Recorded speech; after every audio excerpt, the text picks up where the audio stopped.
Mantan personel Cherry Belle ini mengumumkan dirinya kini tengah hamil. Kehamilan ini dinantikan Annisa dan Anandito selama 4 tahun pernikahan. Diketahui, mereka resmi menikah pada tanggal 16 September tahun 2018 lalu. Sebelumnya, Annisa dan Anandito memiliki masalah medis yang disebutkan menjadi sulit mendapatkan kehamilan. Sementara sang suami, Anandito memiliki masalah kualitas sperma yang kurang baik.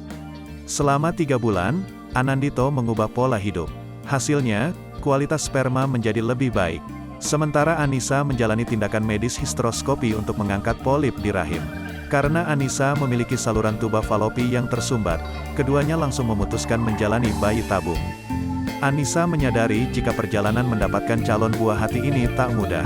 Namun kini perjalanan panjang mereka berbuah hasil. Bahkan Annisa menunjukkan hasil USG jika dirinya hamil anak kembar.